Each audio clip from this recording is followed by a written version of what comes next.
Good evening, everybody. Dad Man Walking 55 coming to you on Tuesday night after week two of actually the third week because we got week zero. What genius ever thought that up? But after the second week of full college football action, I'm here with the great JT Kirk. JT, how are you tonight? Hell, I am doing. Having There you go. a very great fall preview the last week since we talked. It's getting back warmed up into summer temps the rest of the week, but it was so nice. It felt like football season. We've actually had a few cool. We've actually had some cool weather lately, but it's been a little bit more wet than now. But we've should have mowed my yard today, but anyway, chose other things to do. But it's all good. It fall is approaching, although fall is very relative down here in the South, especially in Florida, where, well, do we really have a fall? More times than not, we don't have fall. We just have something that's slightly not summer, if you know what I mean. Yep, you have a rainy season and a dry season, pretty much. Yep. No, I agree. I'm watching my Twitch side. I'm trying to make sure my 30% off a new subs on Twitch. You may find it not pleasant, but I love to go to Florida in January.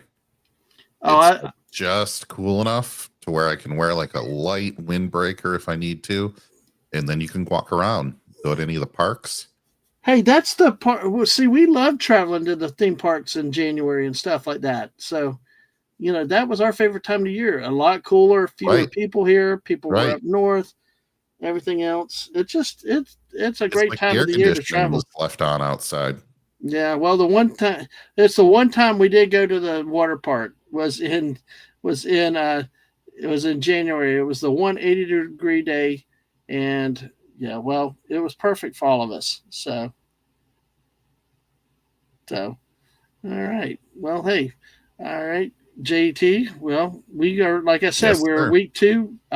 We're through week two this year, this season. So, what are your thoughts so far after 2 weeks into the season? Well, some unpredictability at the top of the rankings is always welcome. Rankings are also BS if we look at the top 10, and we'll get into that later. So, some surprises, some unfortunate non-surprises. And I think we've yet to really see the draft portal in the transfer portal and all that really helping a lot of teams yet. We'll see, I guess, in a couple more weeks once the teams settle into who they really are.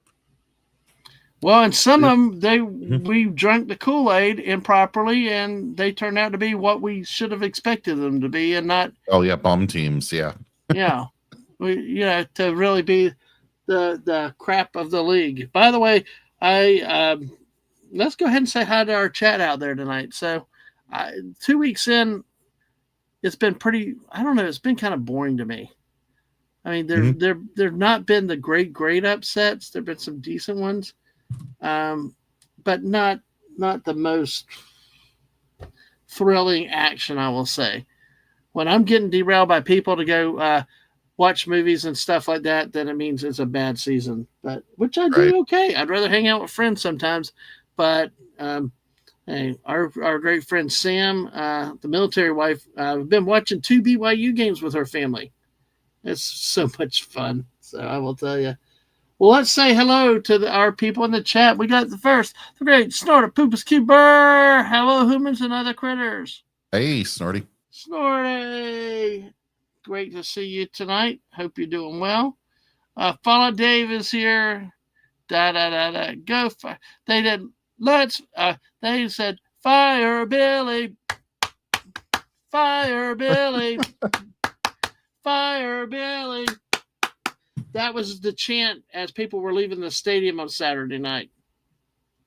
Now, I tell you, we're going to talk about this a little bit later, so we'll get through more of the stream and stuff like that. So I'm actually waiting to see if somebody pops up in the chat because I've got something to announce. But follow Dave. Yes. Dead Man Skaters Rant will melt it. Maybe, maybe not. Depends on what we do. We got the JT Kirk here. How are you doing, JT?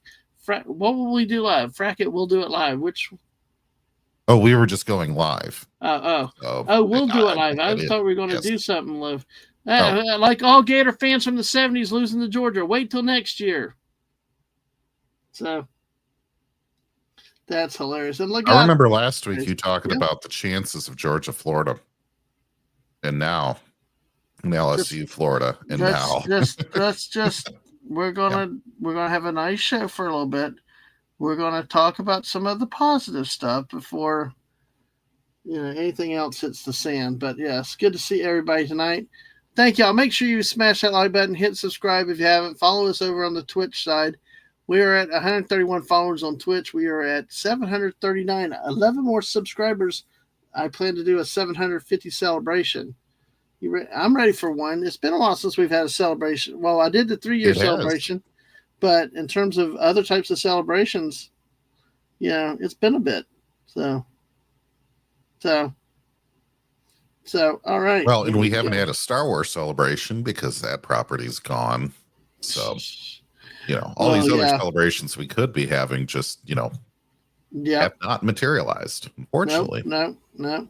Actually, let me do something real quick. We could have had a Dallas Super Bowl celebration. Yeah. Oh, wait, no, we couldn't. The Lions, no, not the Lions.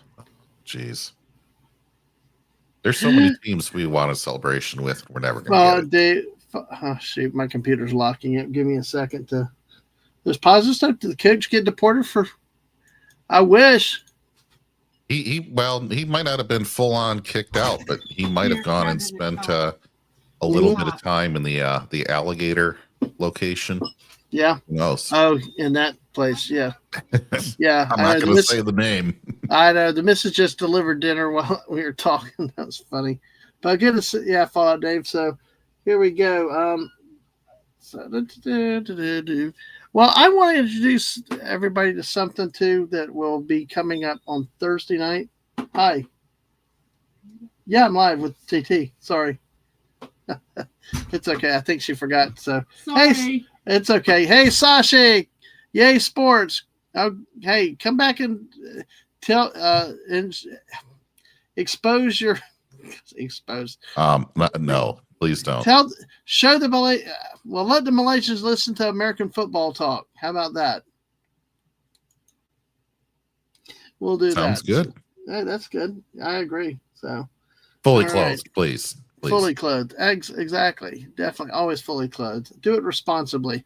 Listen to YouTube responsibly. By the way, another programming note. I will not be live with Wes tomorrow night. Wes needs a mic. And, we're dealing with going out of town and stuff like that coming up. And I've got some other things lined up. Yes, I will not. I'm good man. Good man. And I'm going to I'll hold off on this announcement. I'll hold off on Thursday for a moment, but I do have something special to announce during this stream tonight.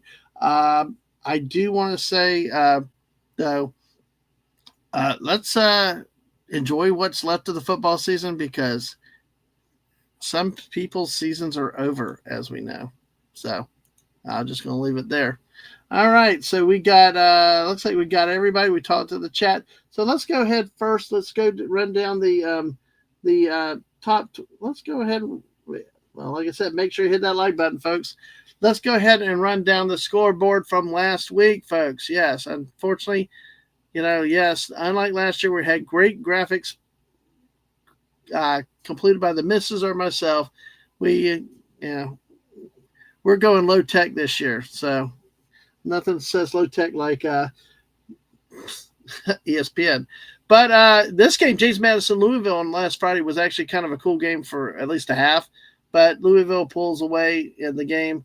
No other actions. We got a Big Ten action though with Northwestern trouncing Western Illinois 42-7. Maryland beats Northern Illinois 20-9.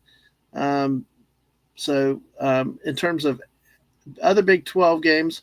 We got Ohio State just crushed Grambling 70-0. A lot of this tonight, we're not going to be talking a lot about these games because if they're one-sided, we're not going to deal with a lot of stuff. So, but there are a few games that we will focus on with the time that we have. Sashi says, Malaysia is soccer crazy. You'll not get them watching your football unless it's in a movie they're watching. That's fair enough, but it's okay. We can at least expose them to it.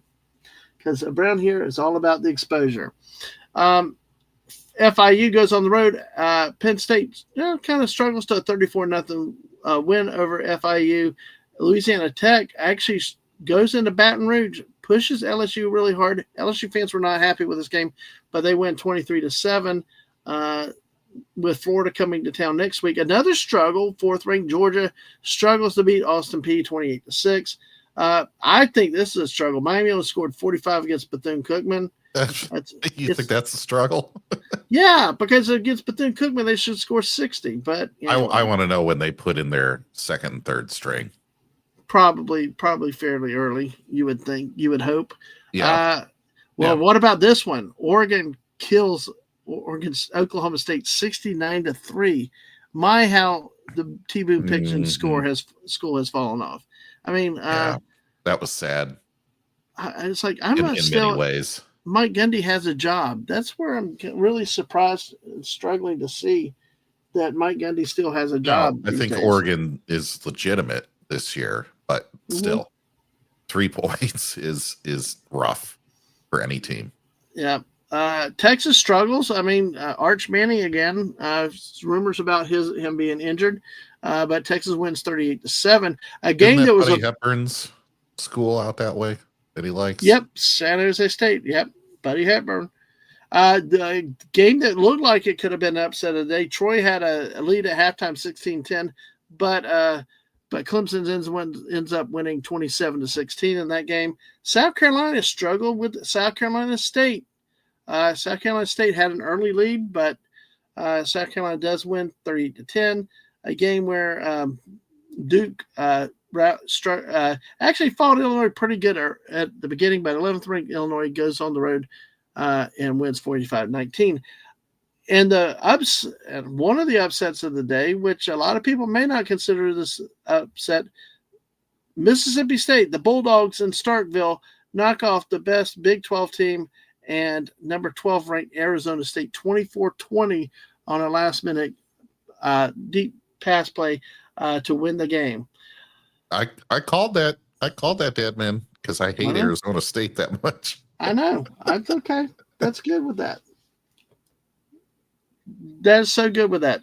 The next score that we will come back to later, USF beats the Florida Gators, number 13 ranked Florida in the swamp at 18-16. I'm scared about that one, folks. I am scared. They need to rename it the dumpster or the outhouse after the last few years and the piss poor coaching that they've had. You would not believe, would not expect that to happen from this team. You would think that they would, you would think that they would just be better in year 4, but we're going to go on that a little bit later. Florida State crushes East Texas A&M 77-3. One of probably the biggest game of the day, 15th ranked Michigan on the road at 18th ranked Oklahoma. Oklahoma wins 25-13. John Mateer throws for 270 yards in the winning effort, the transfer from Washington State.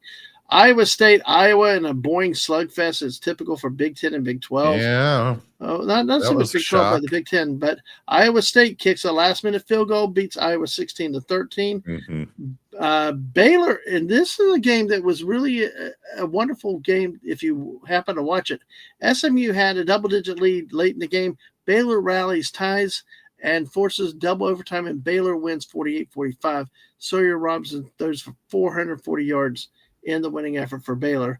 Texas A&M beats Utah State 44-22. Ole Miss in Kentucky, a pretty good game it turned out, but Kentucky's quarterback first got half hurt. Was garbage, Dad man. First half was just garbage football. All right. That was embarrassing. Yeah, we'll come back. We'll come back to this game. We're going to talk about, we'll probably add a few games as we get it. Alabama, 21 ranked, gets healthy against Louisiana Monroe, 73-0. 22nd ranked Tennessee beats East Tennessee State, 72-17. Indiana beats Kennesaw State, 56-9. Texas Tech, which is a game that was on Fox or something. Why would you ever televise this game? 62-14, Texas Tech wins. and Utah beats Cal Poly 63-9. So, and then and then it really falls off. Yeah. quite a One bit of the after interesting games of the day was a Virginia NC State game. That's a game that I actually watched. The end of was really back and forth. Virginia scored 31 points and actually was driving for the winning score until the quarterback threw a interception in the end zone on the go-ahead drive. So, another game of effort. Syracuse beats UConn in overtime.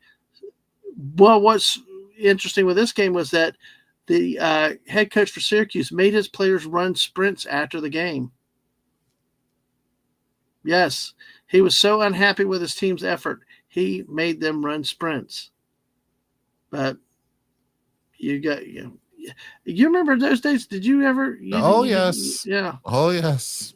Yeah. If you don't do your job, especially when you're playing in high school and the kids won't stop swearing, and the coaches tell them to stop swearing, and they won't stop swearing, and then you have to run all the way up the hill back to the high school locker room, then all the way back to the practice field, and then all the way back up to the locker room. Do that 3 times. Yeah. And then you have to do up downs for about 5 minutes. And every time they blow the whistle, you have to punishment. shout. You have to shout "mother, father."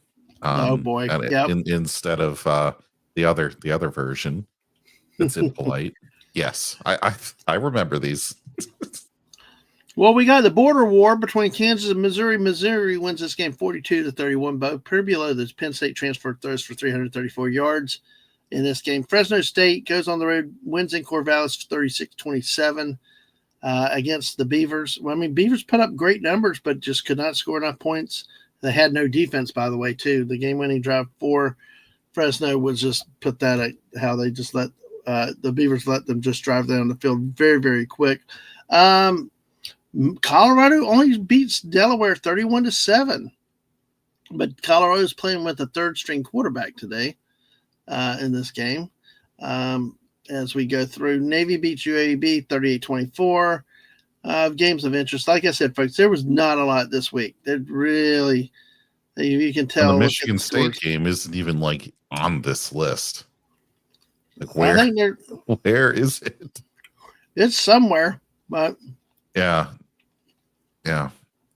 Auburn beats Ball State 42-3. Game here is a game of interest. Vanderbilt was trailing 20-10 at halftime. Mm-hmm. They outscore Virginia Tech 34-0 in the second half for Vanderbilt to win that game. That's a game I called for them to lose, and I think they're still at least partially real. You might get 2 years out of them being real, but this is number 2. So this is the thing. They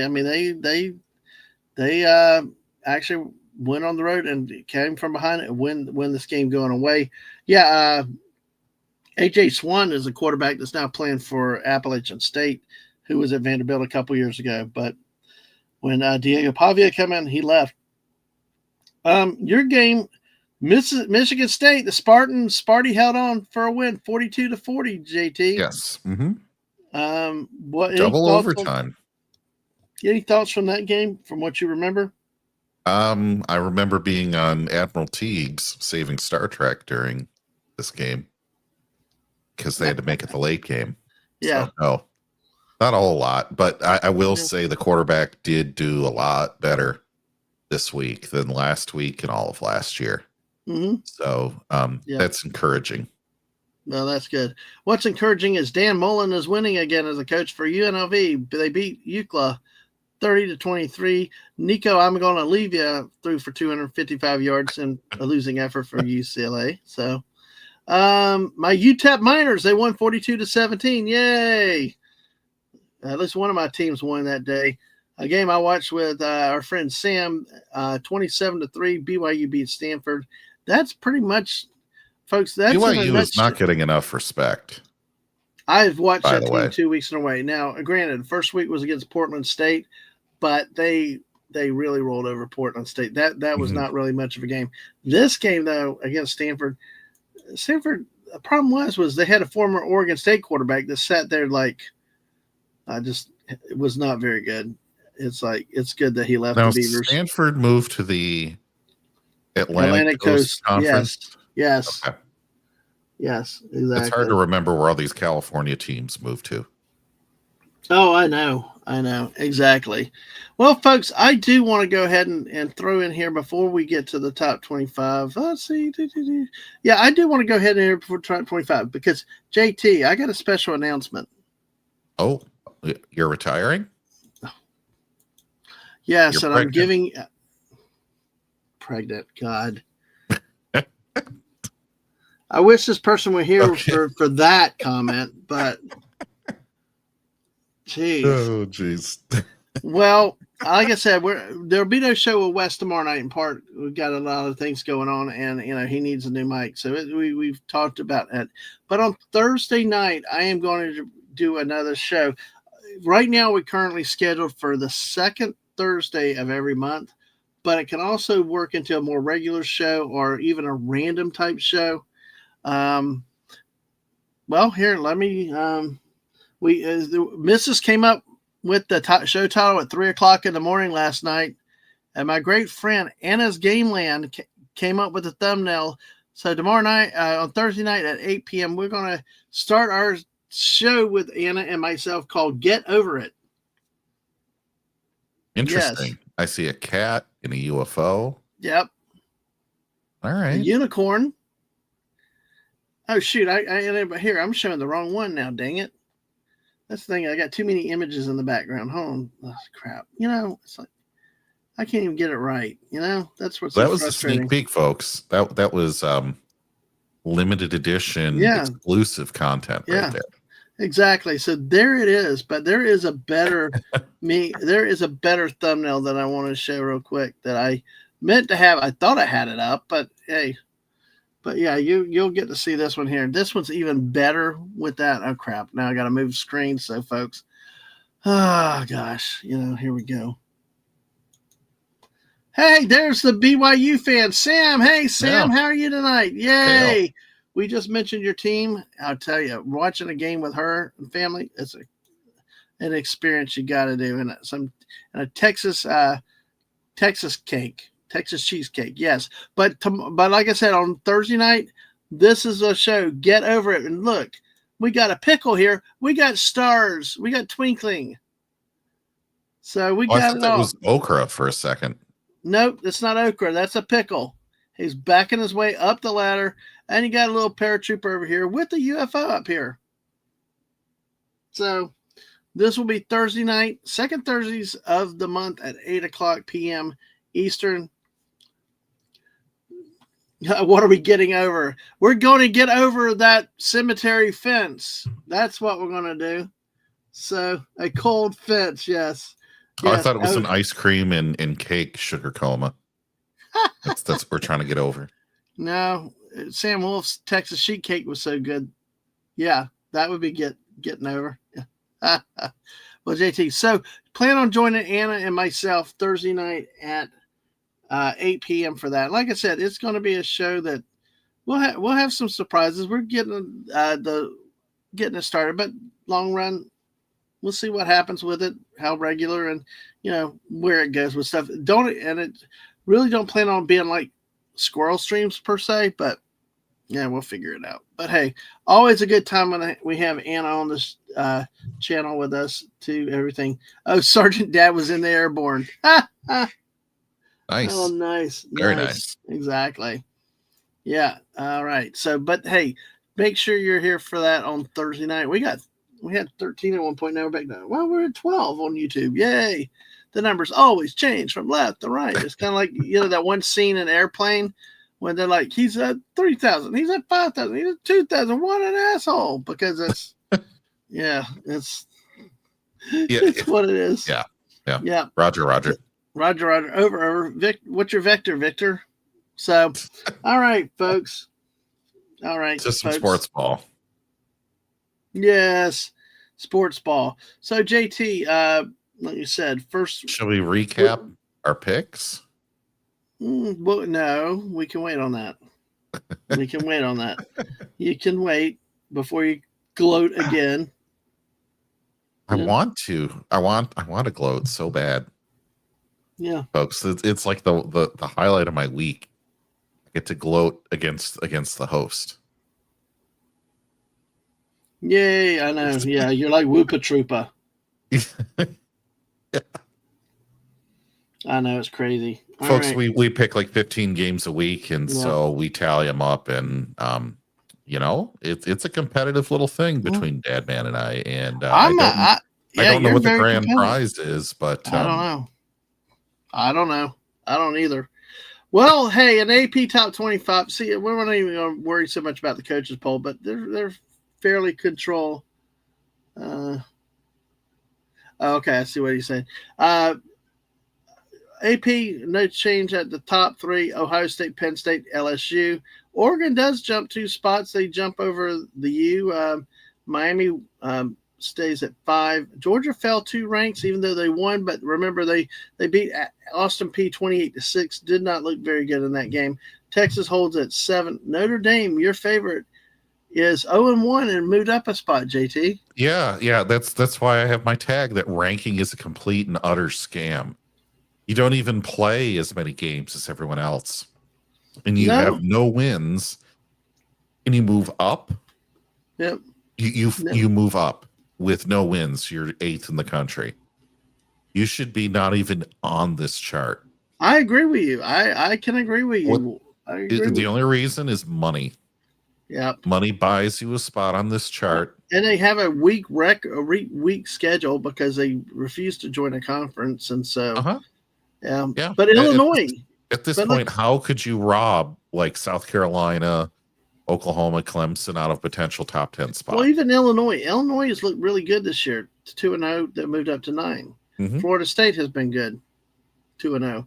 So, like you said, South Carolina. So, South Carolina struggled with South Carolina State. Clemson also struggled at home mightily against Troy University. Oklahoma had a great win, moved up 5 spaces over the Michigan Wolverines. They played a ranked team.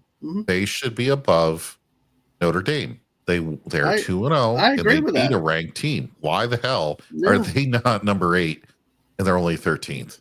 Yeah, no, I agree with you wholeheartedly. Wow. We've got, holy crap, I don't know. It's like we got, StreamYard says we got 17 people on YouTube. Yay! Oh, very nice. Folks, hit the like button for us, please. Absolutely. Subscribe if you haven't, because, folks, we can use it. We need it. But, hey, Rocky Top. Rocky Top. On X, too. Yeah, let people know on X, too. Yeah. Thank you. If you can retweet it, folks. Yeah. Tennessee moves up 7 spots.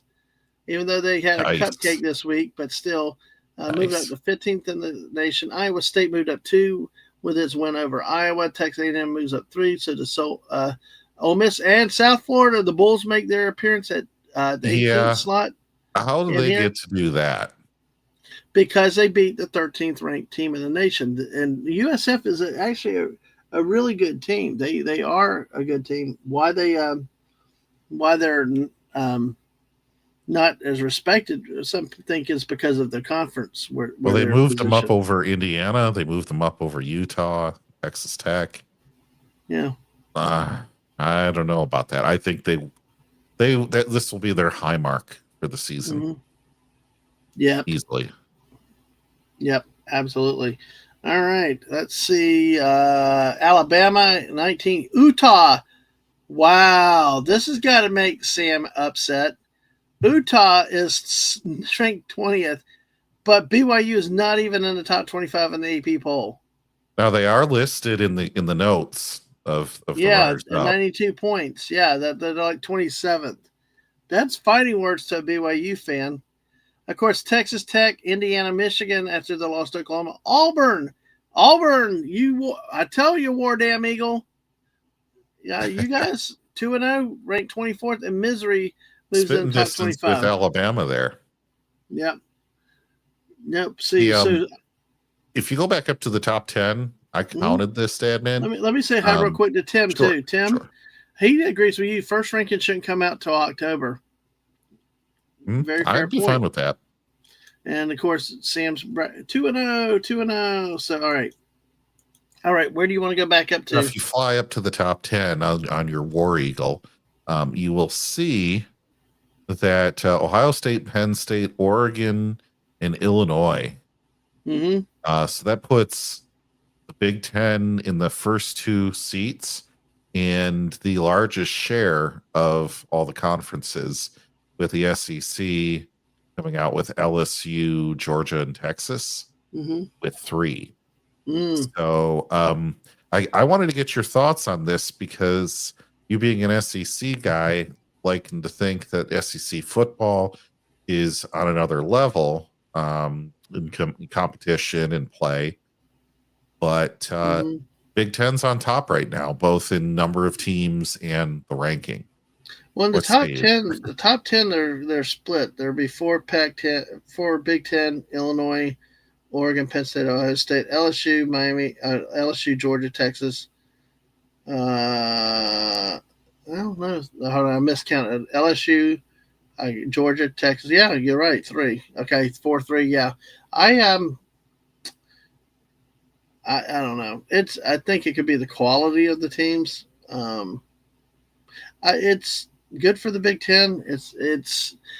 That's one of the things that people are speculating, is that the SEC is now suffering because of the NIL. It's actually made things easier for the Big Ten and some of the others. Like people joke about when Alabama could pay them without anybody else paying them. They had the advantages, but some schools don't have that advantage anymore with things. And so I did say hi to Tim. Let me say hi. Hey, Chewy's here. Hey, Chewy, what's up to you? Hey, Chewy. Good to see you. It was an interesting week in some games, and some games it was very, very boring. So, Sam said everybody always favors Utah. What, we are the underdogs. Well, there you go. BYU fans, rejoice. No, I'm not surprised by this. I mean, you look at the last few seasons. There's been so much parity though in the SEC. They really beat each other up. I think you'll see how easily money overcomes bad weather or bad location. Oh, yeah. School. I mean, look at Ohio State, for instance. See, LSU, still part of me thinks they're a little bit high. Nussmeier's got to be a lot more consistent. They struggled this week with Louisiana Tech. But, they do have the Gators coming in. Georgia, I don't think it's going to be your normal great Georgia team. And, of course, Texas depends on how Arch Manning develops is what that's going to be, And there are a lot of people not happy with him right now. Some rumors about his health. So, Snort's going to hit the sack. Thanks for being here, Snort. Glad you were here. We, man, all right, already that early, but hey, it's 9:35 on the East Coast. But thank you, Snort, for coming by. Everybody else, but I'm not surprised the Big Ten's taken this advantage over the SEC lately. The SEC does seem down, even when I watch them. Georgia doesn't seem to be as dominant. Texas, even LSU, I mean, they should be beating some of the teams they're playing like by huge margins. Give them credit. They won their game, unlike some people, but they, some part of me bothers me about the Big Ten is Ohio State did beat Texas, but really looking back at who Penn State beat, I think they were a playoff team last year. Yeah, I know that carries over for whatever reason. Yeah. I can't identify. Then you got Oregon in there, Miami. Well, Brian Smelly has to be way up there because. Well, I think one of the interesting things here to note is something you didn't even forget. Notre Dame, the Independent, but there are 2 ACC teams, and one is not Clemson. Miami, the Hurricanes, and Florida State at 10. So, I mean, we got a lot to look at for that. It's a long season. I think they'll drop. Miami will especially. Well, that's back to Tim's point is why don't they just, delay the polls till later in the season? So, but, any other thoughts, any other comments that you had off this? I'd like to see Michigan State get some votes in the footnotes there. I think they're better than Tulane, UNLV, Navy, and Memphis. I think they're better than all of those teams at least. How does Florida still get 70 votes? 70 points of the vote. I mean, how? After what they did? Yeah. Don't know. but I definitely think they're better than Tulane, UNLV, Navy, and Vanderbilt. So give Michigan Mm-hmm. State some votes. There's a couple other teams that I think should be getting some votes that aren't. I thought BYU should have been in the rankings this week. I think it really wasn't fair for them to be on the outside looking in. I mean, granted, they're like team 27 to 25, so they're knocking right on the door. But Mm-hmm. this just going to be one of those things. 2 more weeks, you'll get some random bad stuff that happens to some teams, and they'll keep falling. One of the things I Mm-hmm. will not like is when Michigan beats whatever Powder Puff team they're playing. Oh, they're playing Central Michigan. Yeah. They'll roll over them. They should Yeah. roll over them like 50-10. It'll be Mm-hmm. disappointing if they don't. If they beat them by more than 10 points, they'll shoot back up as if they had never lost to Oklahoma. Right. Stuff like that really disappoints me. True said LSU did not look as dominant. Defense sure did, but the offense looks meh. Sure Nuts had one in it and a TD, but they did not look as balanced with the run game, and when they could not get touchdowns, they settled for field goals. Yep. Well, you got Coach Brian Smelly, and he carries viewers with him from Notre Dame and other places, so they want that school up at the top. Yeah. With him. Yep. Tim says if all holds, Penn State, Ohio State plays November 1st. Could be 1 versus 2 game. Very likely, very likely. Chewy, I'm going to come back to this comment when we look at this week's action, though. But I have stuff to say about that. The funny thing is, if Florida stays down in the rankings or off the rankings and then Georgia plays them, do you think Georgia gets to move up and displace Penn State? Because I don't see that. No. I don't see anyone breaking those two unless they lose a game. No. Since Chewy's here, LSU fan, let's take a look at the LSU game real quick. Looking at the box score with that. Hail to Small Time Republic. Small Time Republic. War Damn Eagle, ranked 24th in the AP poll this week. Good to see you, Small Time Republic. Looking back at the Louisiana Tech LSU game, 23-7 win, third ranked team holds at home. Only 96-yard pass and 58 rushing that they gave up. But Garrett Nussmeier was 26 of 41, 237 yards, less than 10 yards of completion, 34 carries for 128 yards for the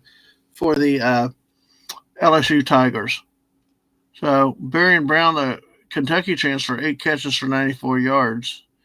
So looking overall at this team, a very pedestrian win, but they do have the Gators coming in next week. Really not this is one of those games that you don't like watching. I don't as a Gator fan. Yeah. If I was Florida, because it's like all you're gonna do is get mad at it. You get mad when your team does not perform well enough in a game like this. So let's see here. I don't know if 23-7 puts you third in the country, though. Well, the thing is, though, they didn't lose, so they held it home. So that's why you don't get dropped. They really messed his website up this year. So, but all right. Looking at this game overall, stat-wise, 365 yards to 154. LSU committed the only turnover, but had 27 first downs to 12. Penalties, 12 for 130 for Louisiana Tech. Gee, Manetti's. Imagine if they got a little more offensive production and not so many penalties. 9 of 16 on this is third down conversions against Florida. They did 9 of 16 against Louisiana Tech.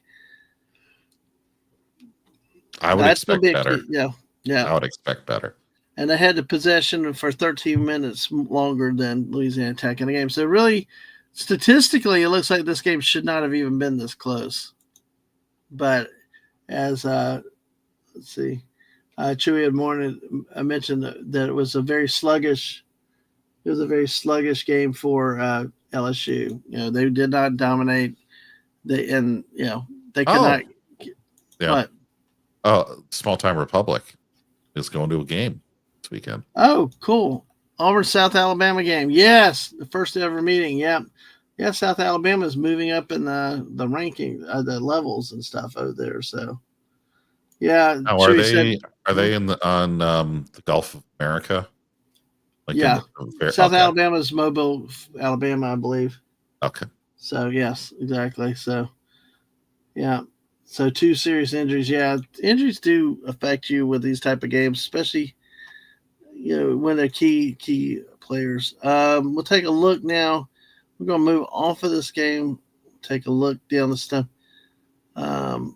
What we're going to do is, like I said, JT and I talked about this tonight. We're probably not going to hit a lot of games tonight. Only comment about Georgia, Austin P. Georgia wins by 22 points against a team that's a paycheck game. You kind of wonder, is this Georgia team for real this year or not? But you don't know. See when they play a better team. Like Tennessee, they're on the road at Tennessee this week. We'll look at the games coming up, though, this week a little bit later. That's why we want to focus probably more on this week than last week. What happened though in Starkville was a kind of an amazing thing. Arizona State, 12th in the nation, Big 12 goes into Starkville and then gets upended by Mississippi State at the very end of the game with it looked like a 58-yard touchdown pass with 30 seconds left in the game. I hate prevent defense, but where's your deep safety? That's the thing is, where's your deep safety, JT? How do you give up a 58-yard touchdown pass in that situation? I'd like to know because the Lions did that with Green Bay as well. Wow. So I've been asking that too. Well, stop it, Dad, man. You're gonna hit anyway. Okay, but this was a game. Going into the season, I expected Mississippi State to win this game at home, but they did because I expected Mississippi State to be one of the worst teams in the conference. But actually, after winning this game, they actually look like they may not be so bad this year. You're talking about Pitt State, Wisconsin, Pitt State, or Pitt State, Kentucky. No, Pitt State, Arizona State. Yeah. Oh, Arizona State. Yeah. Yeah. I mean, it was interesting to see that Mississippi State was able to play this. Part of the problem was Arizona State played in the SEC. The Arizona State wins almost everything when they play at home. I don't know if it's an elevation or a humidity thing, but they host people. They usually win. They go on the road. They don't. Well, in this game, the stats are fairly even total offense wise, but Arizona State had 2 critical turnovers. They had more first downs. Actually, were 2 of 3 on 4th down conversions. Only 3 of 14 on 3rd down conversions was Arizona State, and Arizona State dominated this game time of possession. Everybody talks about time of possession, killing the ball, eating the clock. Well, sometimes that's not the biggest thing in the world. Sometimes it's your efficiency on offense, scoring points. So. And Small Time said Austin P beat Middle Tennessee FBS school 34-14, so they are probably legitimate. Yeah. Could be. Yeah. And yes, I will say this. Yeah, this is coming up this week. So South Florida, Miami. Yeah, it's sad that it's stuck on the CW. But yeah, if that's one, if you have an upset this week, could be very, very interesting in the whole thing. Arizona's going to be the heat every time. So this give a Mississippi State credit for winning this game. This unexpected to some people, but a very good showing for them, starting 2-0, which they needed to do to start off to have a decent year. So I am actually coming back to the Florida game. Let's take a look at Oklahoma, Michigan. JT, what did you think about this game? I loved it. I know you did. The preview we had going into this game in my prediction was based on the fact that Michigan really struggled the week before with their week 1 opponent, who was not stellar at all. While Oklahoma had another paycheck game and just blew them out and took care of business. So I was looking at, okay, which team has things sorted faster? And the answer on that was Oklahoma. I don't think if you have a lot of questions and your team is still sorting through things that you can go on the road week 2 on a ranked opponent and put anything up, that's competitive like this.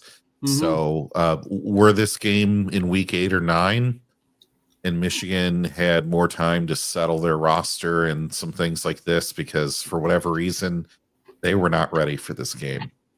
You might have seen this at the end of the season be a different result. But even if Oklahoma went into Ann Arbor, I still think Oklahoma would have walked away with a win. Might have been a lot closer, but at this point, I think Oklahoma was just solid enough throughout the entire game. If you look, they scored every quarter. Right. Okay, so you scoring every quarter helps to take mental pressure off your defense. Even at that end of that third quarter, Michigan made up some ground on that. The heat's kind of off because your offense is producing points. When you're Michigan going in the second half with nothing on the board, man, that is tough mentally to do. So I think Bryce Underwood, very, very overrated. You look, his stats are nothing to write home about. $12 million man. 9 for 24. Yep. That's what your $12 million paid for, 9 and 24. See, that's also changing the nature of the college football game. Now that these guys are getting paid, and they're being paid disproportionate levels on some of these teams. One of the commenters talked about how one in roster accepted their quarterback coming in. Was really how that happened. But it's the pay differences. I mean, sorry, you get $12 million, you don't go 9 for 24. With no touchdowns. Yeah, we don't care if it's your second college game. You're paid $12 million, produce. Yep. And that's going to be hard on a lot of these players. Now, some of it could be that he's hitting his guys right in the numbers, and they're just not catching them. Childs from Michigan State had that problem last year, big time. But at a certain point, it's on you as the QB for that. Well, and they only scored 13 points in this game. Right. So, but John Mateer comes from Washington State, along with the offensive coordinator that was there last year, and actually has sparked an offense in Oklahoma, which they've not had in a few years. Remember last year they had Jackson Arnold, who's now at Auburn, and they couldn't score points. I mean, they ran the ball like crazy on Alabama at the end of the year, but now the one thing that did surprise me was the rushing game being what it was. I thought Michigan, being a Big Ten school like that, would absolutely stop anything. And as you can see, they clearly didn't. Nope. So even that, I mean, yes, 19 carries for 74 yards. That's not really a lot of production, but it still was better than what I thought it should have been. It's coming out of the quarterback. Sure. But see, then again, here's the running top options like that. Offenses, all the production is in the quarterback position. And you keep the quarterback from running, then you like 2 running backs, 24 yards each, 9, 8. I mean, it's not much production out of the backs. Just it's all the quarterback and how the quarterback goes. So let's see. Just going to see here. So now, you're looking at this. Who else could they not pay? Because they paid Underwood on this roster. You got to start looking at it like it's professional sport, because it is. Yeah. And that's why, Tom Brady took less money infamously for years and years over what he could have demanded, because he wanted better players around him so they could actually win. Right. And look what happened, right? Yep. You spend $12 million on this one guy. How much else do you have to go around? A whole lot less. Yeah. Small Time Republic says, I guess NIL go. The endorsement cleaning house for the NCAA approved Underwood's payments as fair market value. What a joke. That's somebody never played a game at this level. How do you, it's insane. But even his previous offer of, what was that? 10 million, 9 million, I think it was 8 at LSU. I think 8. Okay. So you take that 4, go somewhere else, right? $4 million can buy you a good chunk of other players. Yeah. Now, see, Chewy brings up there's a storyline to keep an eye out in the future weeks to talk about the transfer portal only having one window, but it had to be passed before October 1st. See, I agree. Let them I only hope have so. one transfer portal. This whole at the end of the regular season or during the playoffs. Actually, first transfer portals during the playoffs, and then the others in the springtime.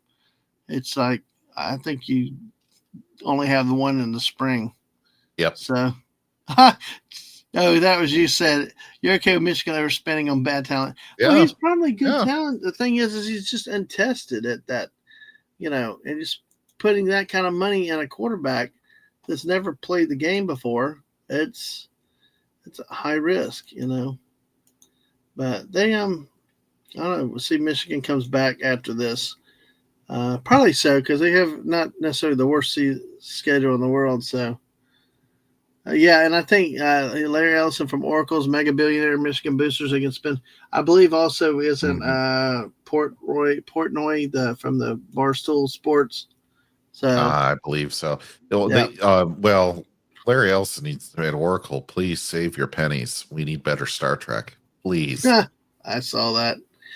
All right, looking at some of the other games, Iowa State, Iowa, just statistically a boring game, but Iowa looked like that they had some fight and some offense, but you still once again scoring 13 points. Iowa State's quarterback Rocco Beck only throws for 134. Baylor SMU was a great game, 48-45. That was a game people had given up earlier in the game, but they Baylor came back from double digits and ended up winning that game. Kentucky Ole Miss. That's a game that you took a look at. Let's take a look at that. It is wild that his son technically controls Star Trek with Skydance. So, JT, let's talk about this Ole Miss Kentucky game a little bit. What were your observations in this game? So first half, if you bring that up, Ole Miss didn't score those 17 till late in the second quarter. For a while there, it looked like Kentucky was going to run away with it, figuratively, if you will.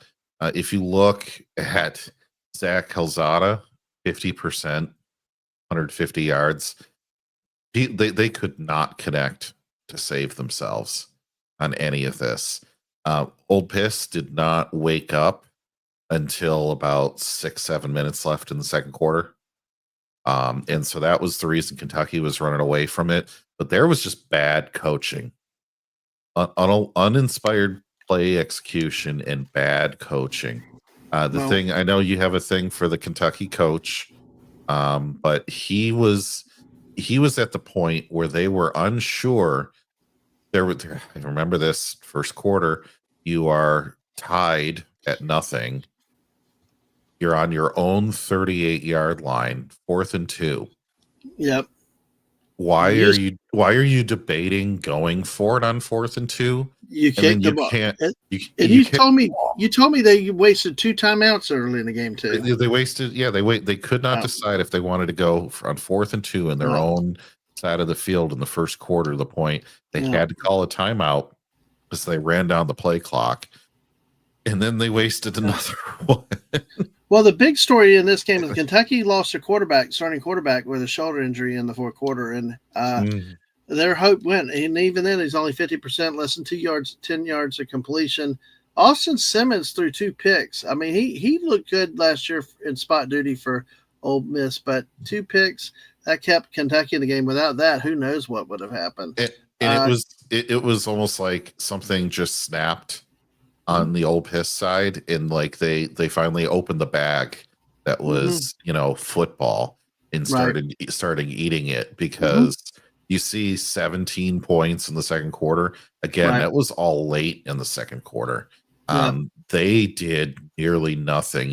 I think you were texting for a little bit optimistic on Kentucky, and I was like, these guys are bad. And then Ole Miss finally just woke up, and once they woke up, that game was over. Let's see. Over. We'll take a look at what you said right here, because I see somebody in the chat. I got to acknowledge 12-25 touchdown, 8-24 touchdown, 105 left touchdown. So it's in the last 12 minutes of the first half that they scored all their points and stuff.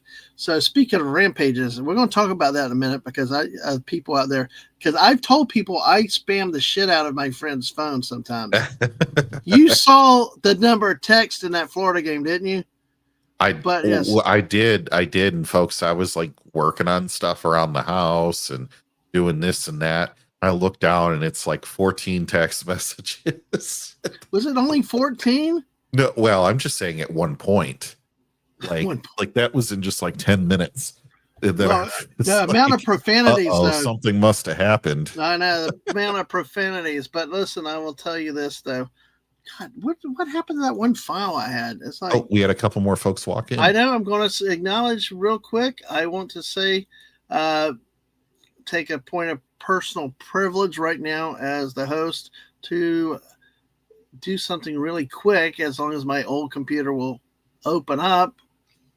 But admin has banana football privilege. Yes, I do. But this deserves it. I'm going to say hello, Citrus. Yes. Hello, fruitcakes.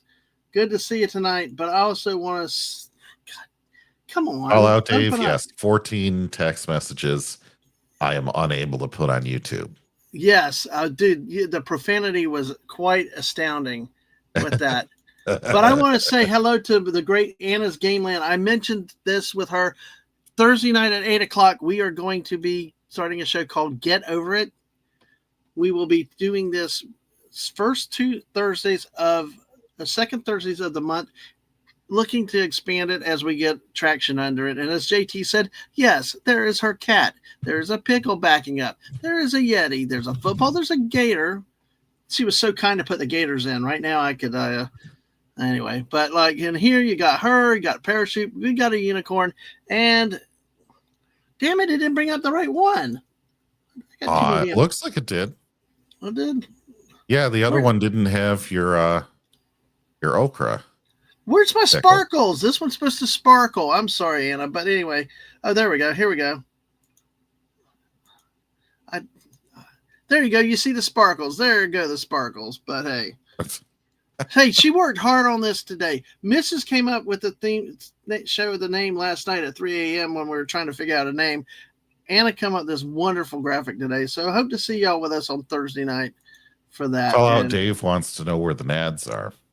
There. Rhode Island Institute of Technology. So what's up, pie? I like that. What's up, pie? But anyway, but yes, only 14. Oh gosh. Yes, only 14. In a 5-minute period. Yeah. Dude, it was bad. I mean, during the Gator game, we're going to talk about that in just a second as we get to that. Actually, you know what? The hell with it. People are here for that. Let's rip the Band-Aid off. This is my therapy. All right. Let's go ahead and talk about the friggin' Florida Gators. I charge hourly. Results may vary. Oh my gosh, folks, this is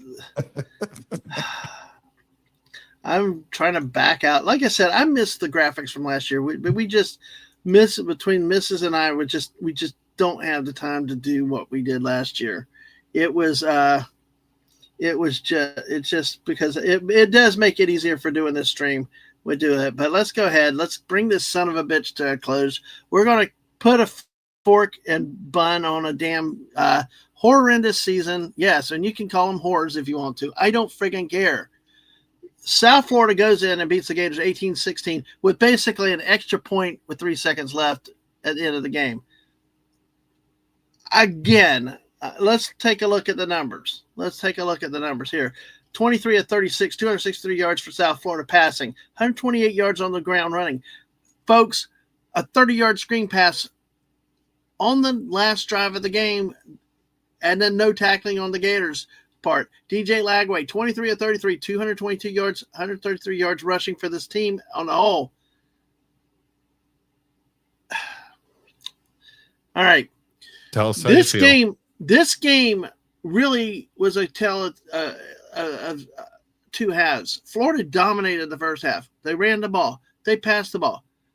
But one damn thing that really pisses me off is this clap, clap, shift, shit offense with this damn team. Billy Napier is exactly what we've seen in his first friggin' year. When I said 4 years ago he should have been fired the first year.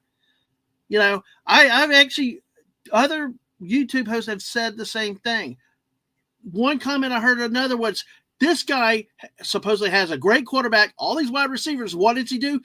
This 10, 12 package where everybody's within like 15 yards of each other. There's no spread out, no 4 wideouts. They don't throw the ball down the field consistently.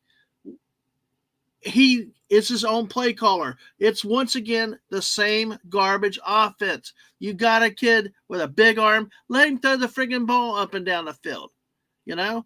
But then I will tell you, and if for people that watch this game, everybody wants to pick on the last Florida offensive possession at the end where they threw 2 passes incomplete and the clock didn't run. That's not where they lost the game.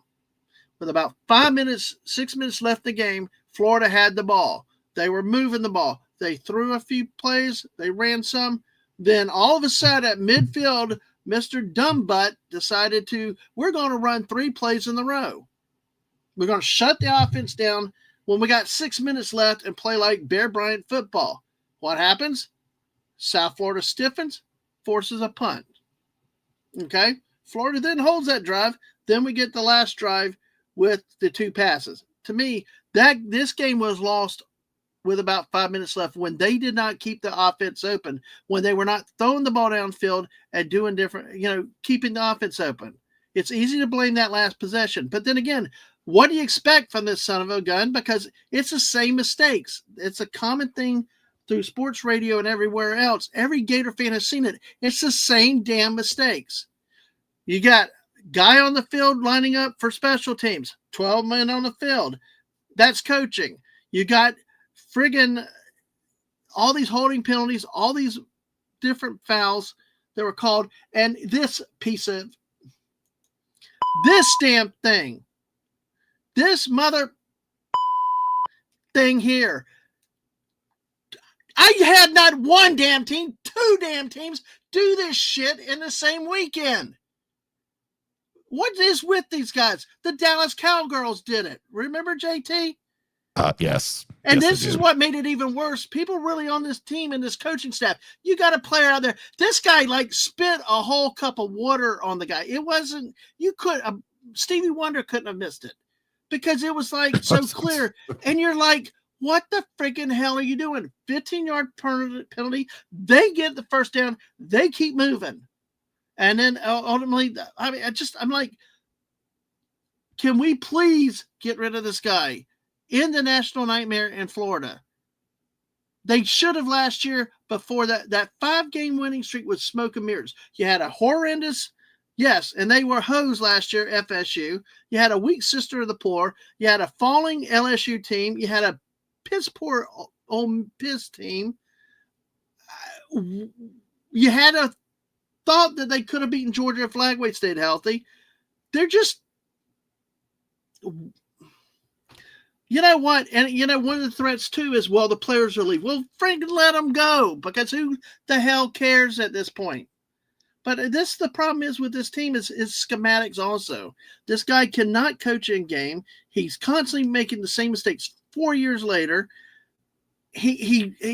You bring in these wide receivers that are tall and speed, and you insist on everybody 15, and the number of damn 2 tight end sets he's ran and then they're like 5 to 10 yard out passes or the line of scrimmage, the bubble screens.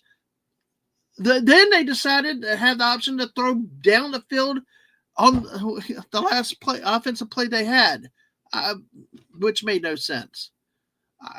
JT, have you been able to watch enough of this Florida team to opine so I can take a breath and refocus myself? No, I have not, because they're not on my TV. But for the audience here, I do have a Dadman quote here from Saturday. If I'm you may. afraid. I know this okay. person's laughing, but okay, go ahead. Okay. You got this quarterback that's supposed to be so good at throwing the football. They never let him throw the football down the field. It's all digging coverages, running game. Yeah, they're running pretty good, but they can't get in the end zone either because of the refs, but this scheme, big stuff. Okay, and then another one, you know what these officials, because there are way too many holding calls than other at the NFL and in college. I mean, the number of penalties can't be this bad, actually. They might as well call every thing. They don't use your fingers anymore. I mean, they're holding on every play if you let some of it go. Oh my God, I didn't realize that's a sample, folks. Wow. So she didn't know she turned into ESPN. Well, like I said, I wish we had our graphics from last year. We just can't do it. But you wouldn't get that kind of quotes and open opinion on ESPN, would you? And B from O was probably walking in like you wouldn't. No. B from O was probably like, "What the hell did I walk into now?" Hey, B from O, great to see you. Another Auburn fan. We got 2 Auburn fans in the chat here tonight. Now, granted, this is 2020, back to Dan Mullen's, one of his last good years when, the cornerback, they tackled LSU. They could have tackled him. They could have gotten the ball back to try to win it. He takes the guy's shoe off, throws it. Torrey Wilson throws the guy, LSU players shoot 40 yards downfield. 15-yard penalty. LSU kicks a field goal, wins it. So, oh gosh. But my sister's a big Florida fan, Dadman, and she was in the exact same spot as you. Yeah. Like why is this guy sticking around? Small town Republic's right. A lot of crap happens. You get spit on, pinch, poke when you're in piles. You have to be slimed. But this guy just stood right up and spit on him. Yes, Anna. Anna, Bengals. Yay. Cincinnati. Yay. Oh, God. I don't know what the deal is with Look at Fallout Dave. Look at Fallout Dave. Hey, I will take a Russian freaking coach any day. Give them to me. I'll take anybody but this son of a gun that clap shift all night. So I will tell you, get that money in for the NIL. Yeah, we do. B from O is left. Oh my God, Sam. Oh my gosh. I will not do this in front of your kids, Sam. I promise. I will not. Oh my gosh. Oh, Sam, I forgot she's out there lurking like you gotta probably tell that Sergeant Dad or have Sergeant Dad go back and look at that part of the thing. War damn Eagle. Yes. Oh, you got in another good quote? Well, you can look at it. I can look. I think those were the best. Those were the best. We'll save one for later, I think, if we can find another one. Yeah. But folks, this is the thing. Is this the Gainesville National Nightmare? 4 years in, he's 20-20. He's 10-14 in the conference. The same mistakes happen. No discipline, bad clock management, same stuff, and just limp and unemotional on the sidelines. Now, granted, I think you got to be careful with too much emotion sometimes as a coach, especially. You really have to, because if you're not careful, you can make mistakes in being too aggressive or too emotional. Nothing bothers this guy. It's like some people say, your good head coaches are assholes. They're jerks. I've heard comparisons with Saban. Spurrier was a jerk to everybody else around him, all the other teams, really, but this guy, there's no passion. And that's a common thing that I've heard again from other people, other podcasts. This team played with no emotion. There was no heart. They walked out like they were just going to walk out, win the game. And that's about all of it. Yeah. Mullen was 31-9 at this point. One other podcaster that I really like said it was a mistake Mullen was fired. I agree it was a mistake they fired Mullen because everybody put their faith in recruiting. They put their faith on recruiting. Nowadays, it doesn't matter how you recruit. You can go out and buy players now with the way things have had. Now, I thought Dan Mullen should have never been fired. They had a bad year? Yeah, they did. But you don't go down and hire a guy that's not an SEC caliber coach. I said that in year one. I said he should have been fired in year one. Last year, he should have been fired after the Miami loss and debacle early on. But they held him, and he got the phantom 5-game winning streak. So, yeah, and that's the thing. A lot of that stuff starting to fall down on players. They get their money. Who cares? Though, JT, I think I'm done with this team, though. Oh, I've heard that. I've heard that. I live in Lions country. Okay. You know how many times I've heard that? I probably a lot, but I mean, you won't have that raw emotion like last week because, I mean, I expect us to get our ass kicked by LSU.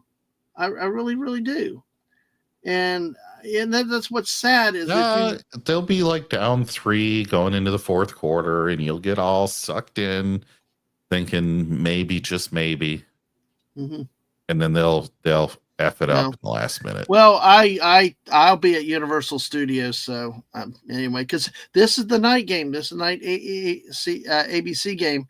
But as Chewy said, it makes about LSU. We're feeling the game will be low scoring slugfest of the Gators at the Gators' late meltdown in the first 2 minutes against South Florida. Yeah, it's this game could really be a boring slugfest on Saturday night, considering what happened. It's what they could. It just was really.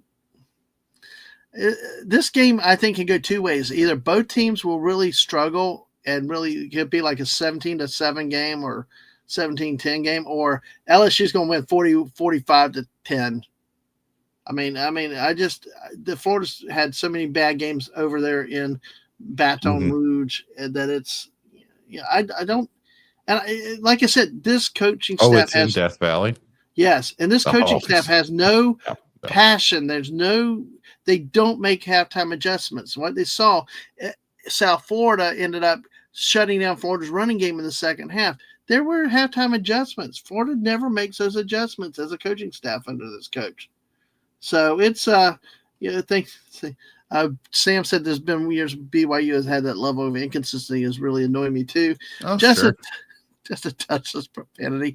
That said, we are a military family, so it's not like we are cussing. So, but this is small town republic is exactly right with this coaching staff. This is what's so frustrating. They'll find a way to go on the road to win at LSU, and I believe the Mississippi State game is at home, and they'll lose that game. That's a history of this team. That's a history of this coaching staff. Sure. And that feels like an Indiana of the SEC. But I'll be honest, they always do. Jaden Ball had 93 yards rushing in this game, had over 50 in the first quarter. It just the team couldn't decide what it wanted to do on offense. It didn't decide if it wanted to be running or throwing or whatever. But this clap shift, all these tight formations, this 2 tight end stuff, you're wasting these wide receivers and this quarterback that's supposed to have this big arm. I miss the days of the run and gun and the fun and gun, Just drop back, throw the flipping football around the field. You can run it sometime too. That's what people made a mistake that thinking that Spurrier never ran the ball. He did, especially with Fred Taylor. There were years he ran the ball a lot, but everybody remembered the quarterbacks and the wide receivers. That's the big thing there that they've got. But as far as I go, God, JT, that was wonderful. Yeah. Oh, folks, that's why you never put stuff in writing because it can come back to haunt you. No, I was never going to read anything. No, I know. Bad. No, I know, but still, there you go. Exactly. Because what he's doing is, why would a wide receiver go there if you're spending your time throwing the damn ball to tight ends or running the ball? Why are you going to?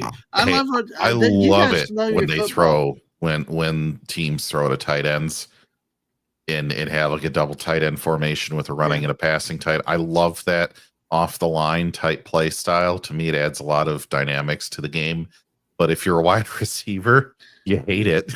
Because a lot of times your tight end is like your 7-foot tall Viking player that just towers over everyone and can also tackle everyone too. Kyle Pitts was an awesome tight end for Florida a few years ago, but it's just but like these seem to be little things, but they're not. They're huge things. He's exactly right, because you get this label. They brought wide receivers in either from recruiting or the few transfers that they had because of Lagway and his arm and his size. And yet you watch the first 2 games, it's the same garbage offense. Let's jumble everybody in, unsophisticated routes, and And this team did not dominate the line of scrimmage against an inferior opponent, which is what it was built on.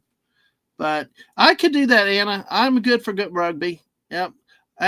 That's the problem is we can't find enough rugby coverage up here. You get the rugby, I'll watch it. I love rugby.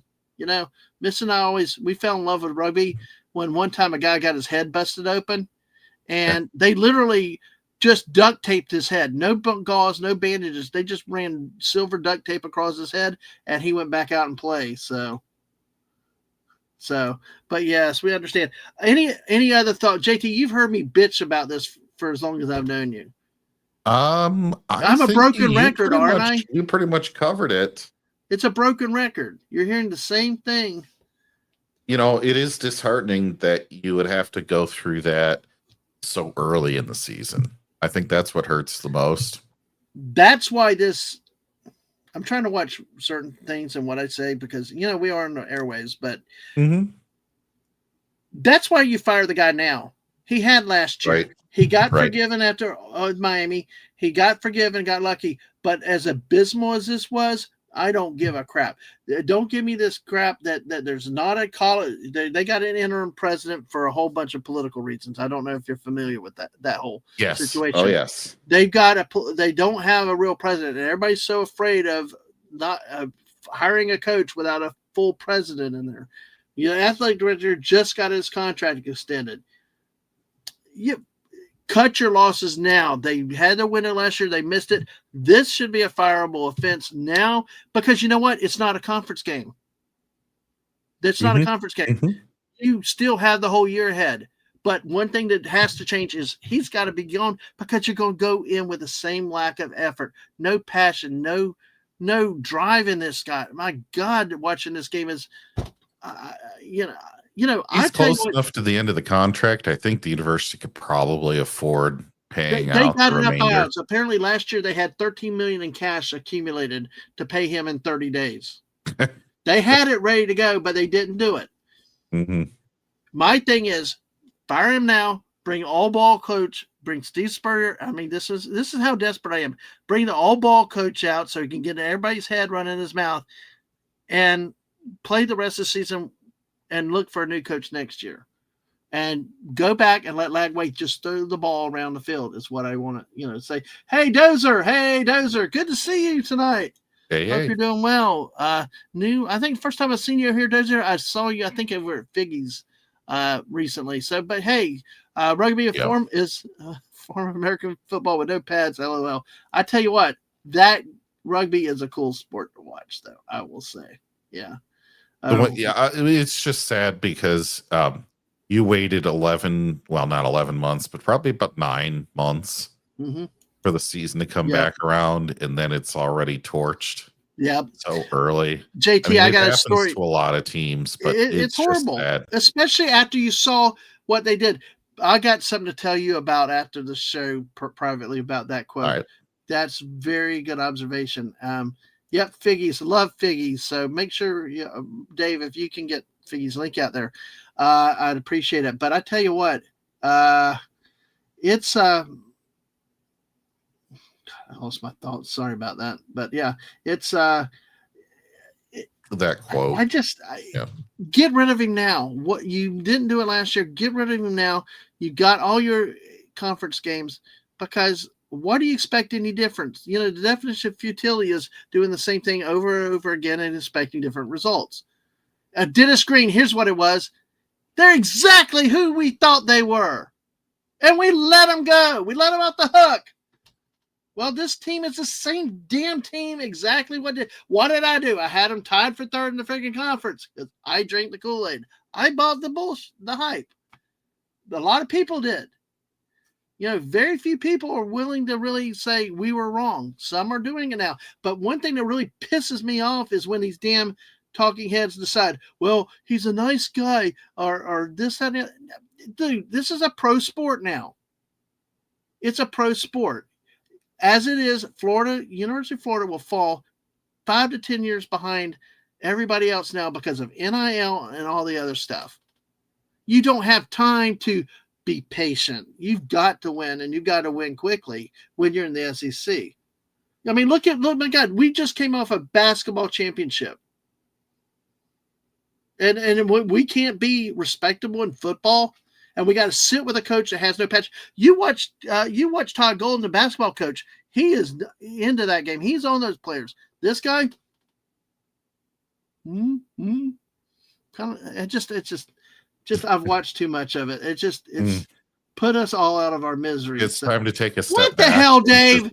What the wait for a friggin' hell? changeover. Why do you have to bring the woohoo in here? Damn it. But that's Figgy's link. She does great stuff. Apparently, it's just don't ask about the woohoo. But Dave, you butthead. But yes, go check out Figgy, one of the nicest people around that you would said. So all right. I think she did get hitched in it, but all right. JT, I think I've said all I can do on this one here. Sure. Let's put it in the can and move on. No. If you find another quote, let me know.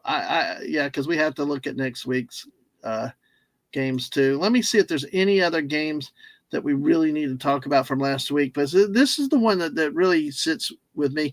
What about your Sparty and Boston College? I know there's a close game. What did you want to talk about your Spartans, or did you? Mainly just two things. One, I thought Childs played a much better game than he has previously. And the team finally, I know it was double overtime. I feel like they finally got it together to play what you could glue together over double overtime when regular regulation was an entire time frame of a real football game. I think that's been their issue, is they've only played a half of a game, which really killed them last year. Mm-hmm. And it did not help them week one against Western Michigan. And, probably they had some weak spots here too. Mm-hmm. But to see the team pull it off in double overtime shows that they have some determination and focus that you need to take. And you've got a great coach. I love your coach because he used to coach at Oregon State where he played quarterback. But with the breakup of the Pac-12, he obviously took a better job out there. Oh, for sure. And this is a good team building game. That, is it great that you took 2 OTs to beat Boston College? No, but you still did. It's still a win in the win column, right? So, we need a lot better individual performers to step up. And that's always a challenge. But hey, I like the progress of it. Does it give me hope that they could beat Michigan? Yeah. Yeah. Well, let me talk. Always what you look for as a Michigan State fan every year is if you lose every other game, doesn't matter if you beat Michigan. Kind of like Auburn. You could lose every other game and beat Alabama. There you go. Well, I'll tell you what, I'll help cheer for your Michigan State team today. I think my new adopted team, I would never have said it years ago, Brigham Young University, folks. This was actually a fun game to watch, not just because I got to watch it with Sam and family, which is really fun. But BYU has become a very solid team, although they did the stupid go for 2 point in a fake field goal formation thing. I'll never get that. But overall, very easy, comfortable win for BYU. 27-3 at home.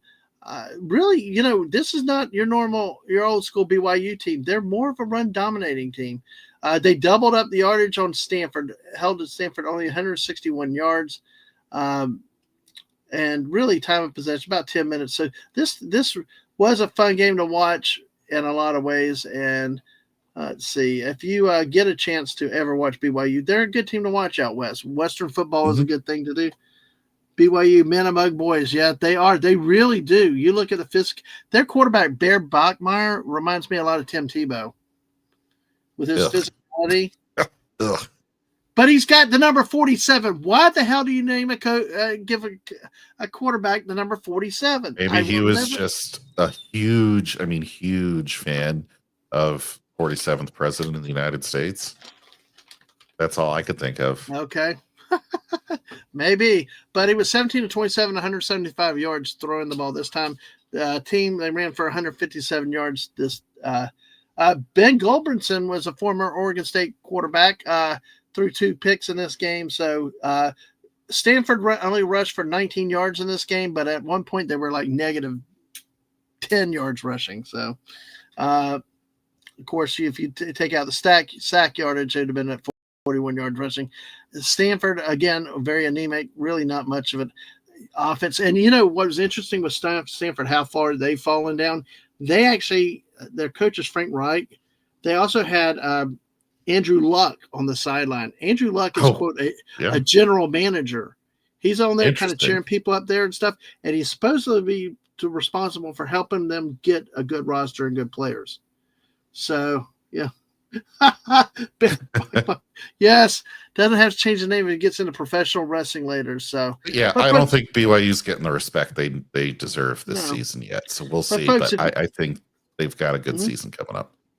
So, folks, if you get a chance to watch a BYU game, they are a fun team to watch. They're very talented. They're very they're a fun team to watch these days. And okay, so Sam, I did cover your team. Let me see. Did Auburn? We said earlier Auburn moved in the top 20 at 24th. I'm trying to make sure because I like to try to cover games that people are here for. Mm-hmm. Did you want to look at the stats in your game, JT? I can do that quick if you want. Oh no, we keep moving through. Okay, let's see. Yeah, we've already done 90 minutes on recap. Yeah, wow. Okay, small time B from O. We won't. Auburn beats Ball State 42-3. One other game of interest, though. Yeah, Sam has that Utah. I heard all about it. It's about beating the U. You know, East Coast. We think the U is University of Miami, but out there it's Utah. We've got 16 people watching us. Oh my gosh, at 10:30 on the sport. Thank y'all so much. Make sure you've hit that like button and subscribe if you haven't. At 750 subscribers, I'm going to do another celebration and what that is. But here's a stat line of the watch of this. You know, you remember in our preview, I said Vanderbilt was going to be exposed, that they were going to be bad. They're not what they were. I may be wrong. What's really painful is that both Vanderbilt and friggin' Mississippi State, two teams I had at the bottom, might actually be better than Florida. Now, one thing with Florida that I did not address is that strength of schedule. The schedule is harder than hell. But you know what? I don't care. If they supposedly have the talent and the roster that we were told, they should win some games. But the coaching staff, but in this game, Vanderbilt was down 20-10.5 and outscored Virginia Tech 34-0 in the second half. That is unheard of when it comes to Vanderbilt football. Just amazing. Look at slow start. Look at those numbers. They just had a slow start, and once they got going, they were good. Yeah, it just was insane what they did because they let's take a look at the full box score. I still miss our stats from last year. Our screens, the misses worked so hard on getting those things last year, and I like the way they did. But Diego Pavia, who sued the NCAA and got another year of eligibility when others didn't, 12-18, 193 yards, 2 touchdowns and a pick. Vanderbilt also ran for 262 yards. Pavia 61 of that. Virginia Tech was held to 134 yards passing in this game and 114 yards on the ground. Again, taking a look at Vanderbilt, it's a team that actually might be better than some of us thought, or, you know, always expecting a second year decline, you know. So, all right, JT, your favorite part of the show. Yes, let's do it. It's a favorite part of the show. I know Anna's going to love it. Small Time Republic will laugh. Sam will laugh too. Let me break this thing out. All right. Well, I'm not going to do this I could do this every week, I guess, technically. It's okay. I don't blame likely you. Will not do this every week. So I'm going to take it when I can. All right. Here we go here with this, folks. So, all right. Remember JT and I pick. Well, let me get the screen back up to a larger. All right. Yes, as you can see it, this week I was 11-4. JT was 12-3. JT extends his lead this season over to me to 3 games in our picking contest. That's right. You got that. I did get Fresno State or Oregon State. I had no faith in the Beavers. And of course you took Mississippi State at home. I took Arizona State, but then you took Illinois, and I took Duke, and then of course I was surprised Iowa you took Duke on that. I really was. Well, I looked for Illinois to go on the road and have trouble on offense. Sure. And Duke actually started out pretty well in this game. Had a lead at one point, but Illinois just took over at the end of the game and just extended the lead and put Duke away very quickly. So, but that's what last week's results were. Let me do one thing before we get into this week's picks. Let me see. Let's do this. Now, don't listen to us for any type of Right. wagering or gambling advice. No. I'll point out that even if I am 24-6, you probably still lost money. Yep. On that. Like, Yep. That's how awfully, like, just tilted everything has to be for it to go your way. So don't use us. We're just here having fun.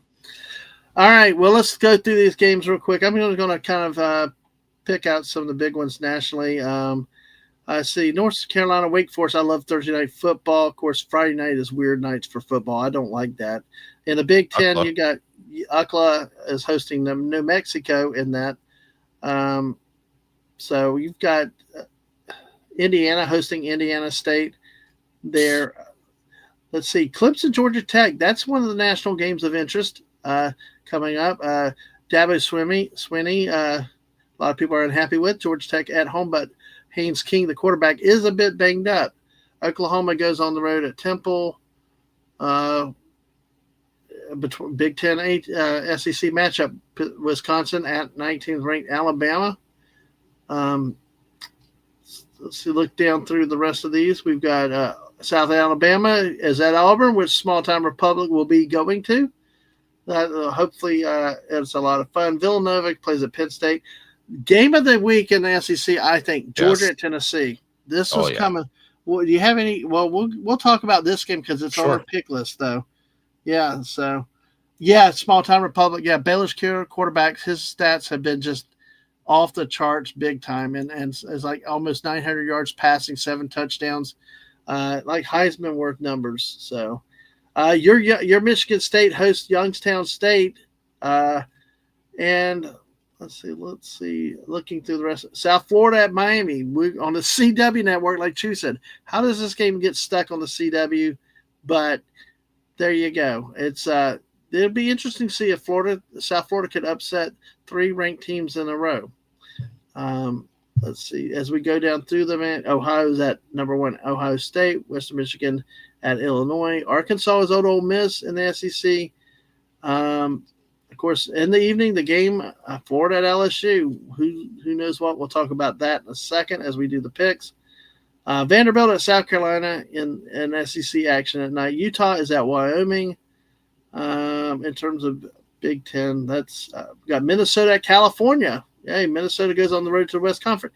We'll talk about that in just a second about that game and that time. So that looks like most of the games that we've got really of interest this week. And we're going to talk. So what I've done is the games that I really want to talk about that we talk about are in our picks for this week.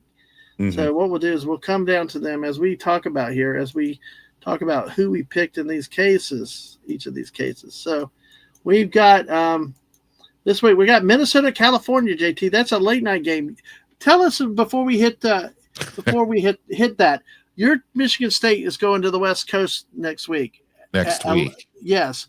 So next week on September 20th, Michigan State Spartans will be playing the Trojans of the University of Southern California. Yep. At 11 p.m. Pacific time, 11 p.m. Eastern time.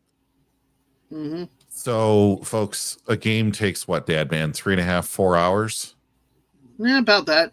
Yeah, I was up with Sam and them. Their kickoff was 10:15, so it was towards 1 o'clock, and then we broke up before the end of the game, actually. So 12, 1, 2 o'clock is 3 hours. Yep. So you have and in the state of Michigan, bars are not allowed to serve alcohol, and the ones that are open late are going to close by 2 a.m. Last call by 1:30. Yep. So you're not even going to be able to order drinks before fourth quarter. You're going to be kicked out before the end of the game. And that's talking college kids that can stay up that late. I don't know. I mean, kids are not staying up that late. I'm almost 40. I'm not staying up that I late. stay up that late.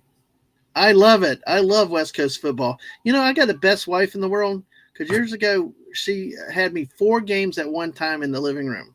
Had a big super huge TV with picture in picture, had 2 TVs to the side of it, and I could sit there from 12 noon to 2 a.m. in the morning just watching football all day. It was paradise. Yeah, I mean, how many Michigan State fans do you think are like that?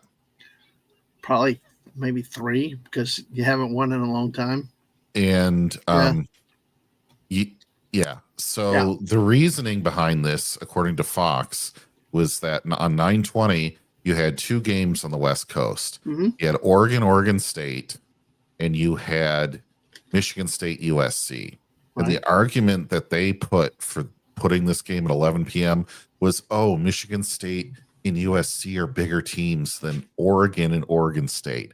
I'm sitting here going, no, they're not. Not on the West Coast, they're not. And not when all the TV sets are going to be off for that game. I gotcha. I mean, this is stupid. This is stupid.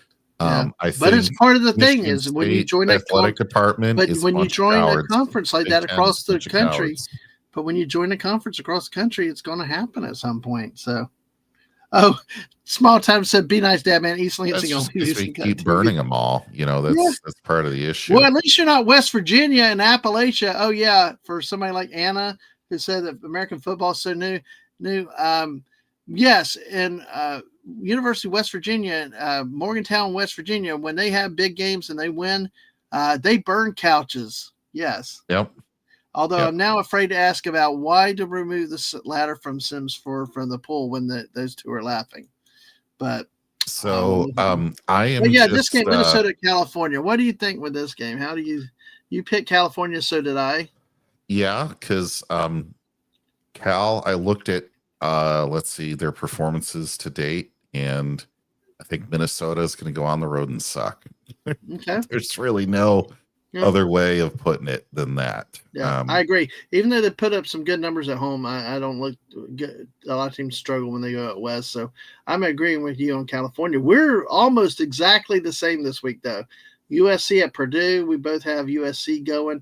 It's more that I just don't trust Purdue. Purdue's still trying to rebuild. And Lincoln Riley, though, this could be a game if Lincoln Riley loses this one on the road, could really get people on him because, he joined the Pac-12 to get away from the SEC, Oklahoma moving there. And then what happened? He ended up in the Big Ten. This won't even be a close game. Okay. I don't think. No, Purdue's usually a weak team. So I think they're going to have a big team come in like this and just roll them. Okay. Wisconsin at Alabama. Do you see this even being close? No.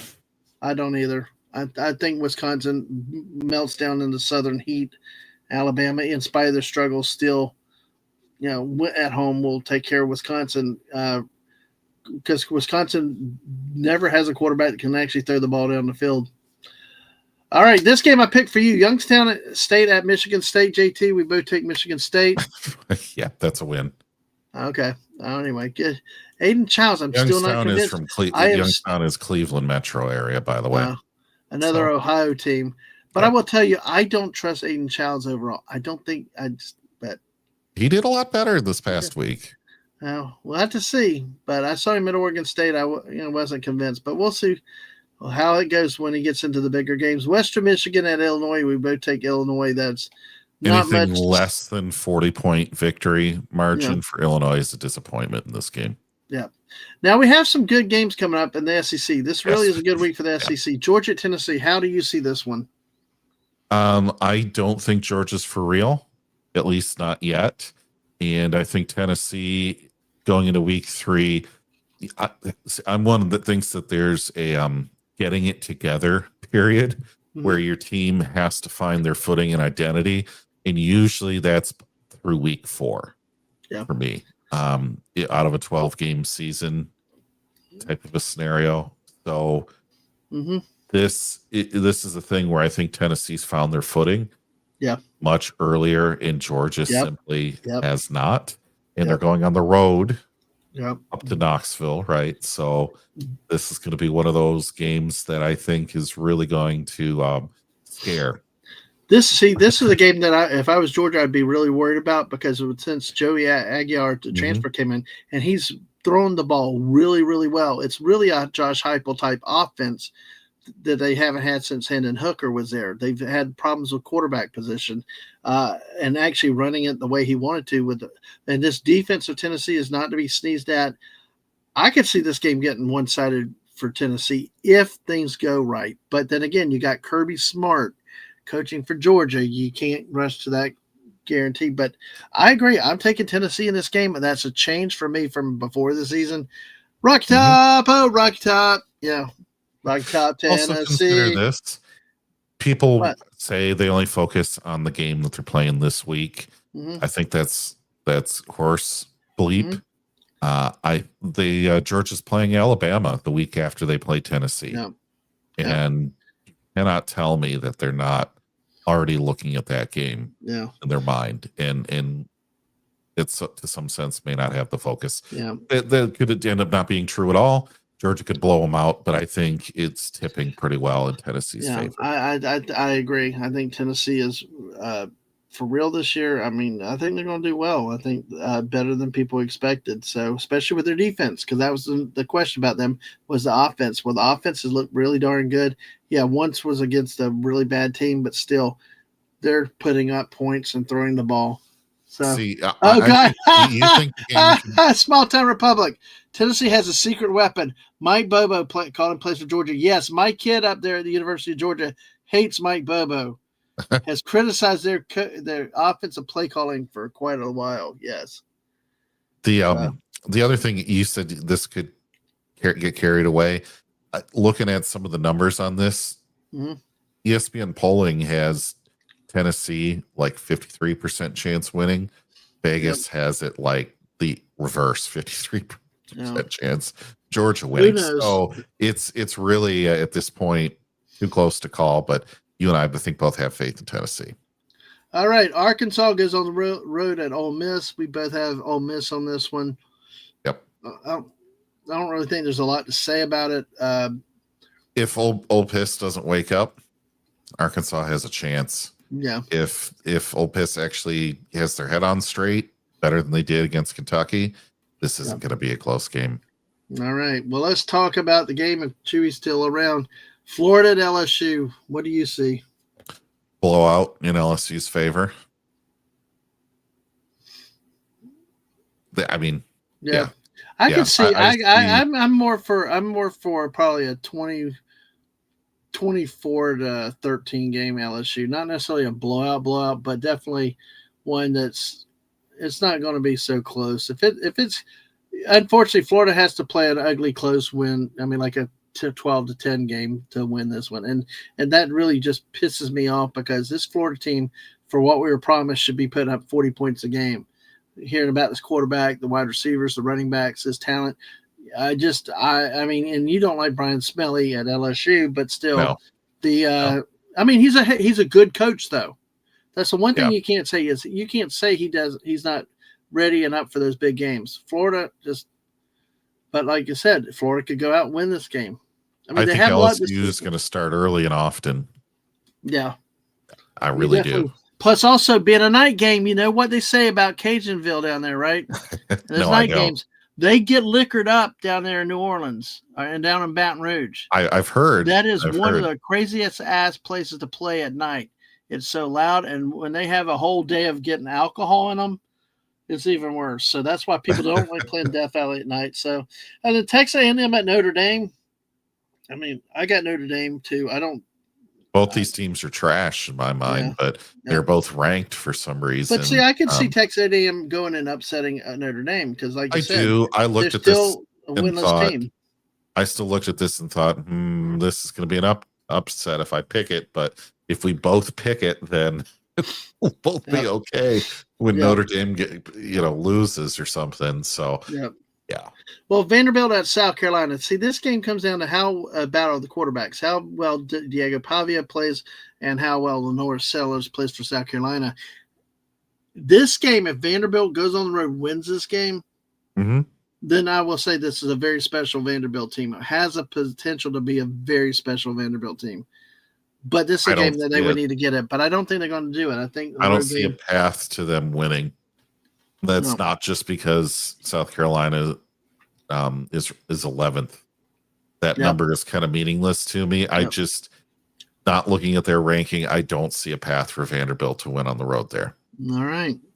Around the country game, South Florida at Miami. We both take Miami of Florida. I think the train runs out. I mean, South Florida did good, but their offense was so average against an okay Gator defense. I just don't see them I don't see them scoring enough points to beat Miami. I mean, Carson Beck is back for Miami. I just think Miami's going to play like Florida didn't, where they're going to be open up. They're going to actually score some points. And I mean, South Florida needs to make it ugly and get some turnovers, I think, to stay close in this game.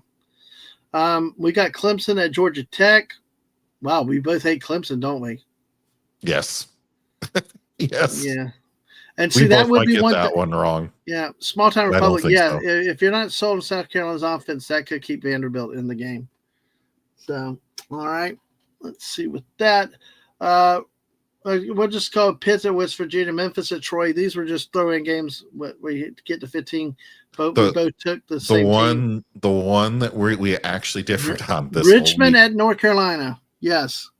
Why the hell did you pick Richmond? Because Richmond has actually challenged Vanderbilt, Virginia over the years. They've upset some of the ACC teams over the years. And honestly, seeing what I've seen from the Belichick girlfriends team, that I don't think that team's prepared. I don't think that team. I think I don't think UNC is any good. No, but they're any good. They got too many different distractions. But Richmond's not bad generally from year to year. Well, and they have pulled off some upsets in the past, and it's call it a hunch. Well, they lost to mighty Lehigh, 21-14, and they squeaked away against Wofford, 14-10. But that's the thing, is you don't know. Yeah. I think if North Carolina plays Max Johnson, then they probably win. But North Carolina just too many distractions with Belichick. But I mean, I'm taking a chance on this one. I know I am, but I call it a hunch, whatever. Otherwise, we had to have something to play for, because otherwise we were exactly the same all through. A push, for the whole week. Yeah, exactly. And folks, we don't talk to each other about any of those. And I don't make my picks. I do not. I make my picks before I put yours in. So I don't. So I don't look at your picks before I do mine. So there's no. So folks, we got week 3 of the college football season coming up. There are some good games. There are better games than we had last week. We will not have a show next Tuesday night.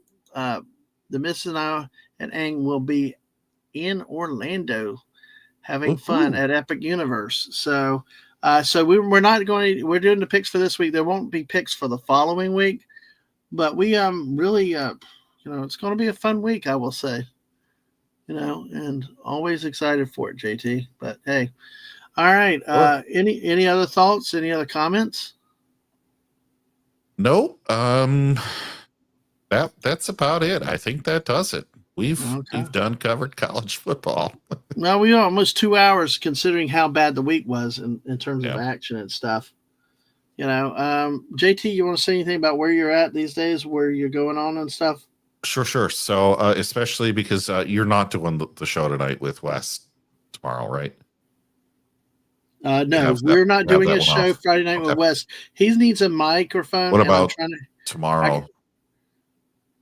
I thought you did this show on Wednesdays. No, Wes and I you normally do on Wednesdays, but we agreed not to do it this week.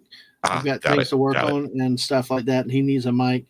So then in that case, folks, if Dadman is not on the air, please come visit me at 9 p.m. on Dave C's channel. We are going through issue number 3 of Spectre from 1967, the DC comic hero. It is quite interesting. This is, I think, our 4th or 5th comic run we're doing together, and we just we go through the comic, have lots of fun, make a lot of jokes. Be happy to see you.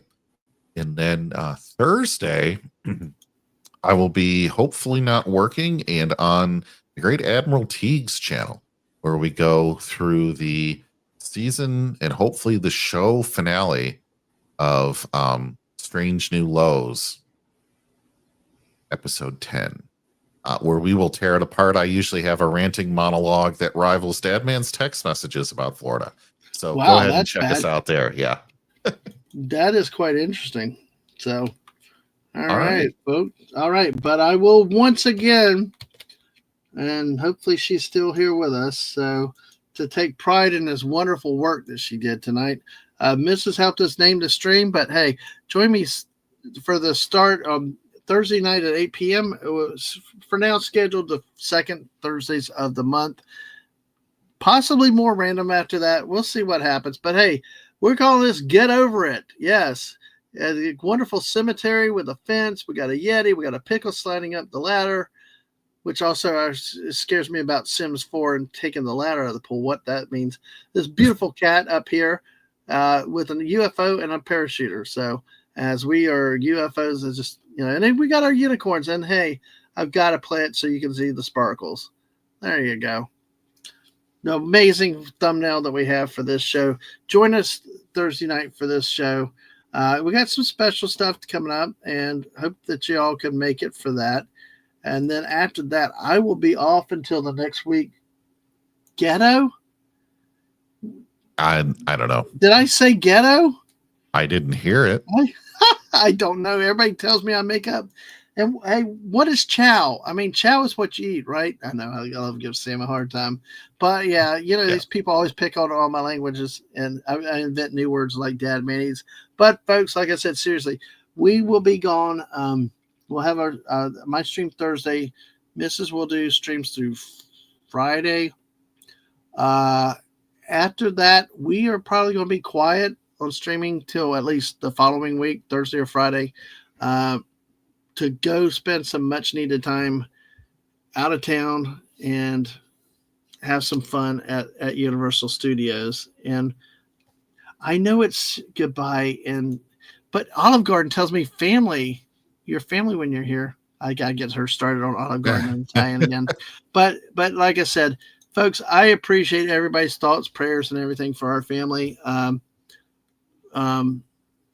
Especially with Mom lately, and I appreciate all the support, the people that ask about her. Mm-hmm. We've had some setbacks lately, some challenges that are coming up, but we stay positive and things, and she's positive, and I had a good night with her on Sunday night having dinner, so she appreciates all the support. I keep her involved and updated with everybody out there, and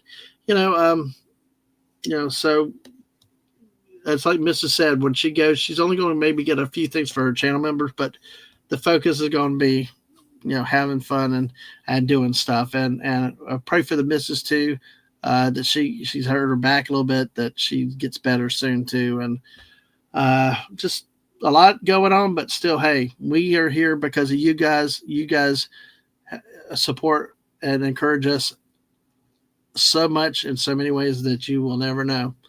All right. Yeah, you can bait me, but I don't have to fall for it. Yes, I know you don't. You're strong-willed. All right. And as JT said, bye. Thanks for joining us, everybody out there. Thank you so much. And as Gameland, Sam Wolf, Sashi, Fallout Dave, Dozer, Small Town Republic, Legatus Legionize, Sort of Poops Keeper, B from O, FKHC 2005. Also, Chewy, who was over on the Twitch side also. Yes. All right. Our LSU fan. That's one thing I really love with this that's grown over the years. We got more Auburn fans. We got LSU fans. We're getting fans of different teams. And occasionally we have an Arkansas fan pop in. And of course we got a wonderful BYU fan, and we got somebody that we're going to teach American football if we can in exchange for teaching me rugby. I love rugby though, by the way. Yeah. All right. Yeah, do all the engagement stuff. But thanks, everybody. Y'all have a good night and get some rest. And thank you for your support. All right. Bye, all.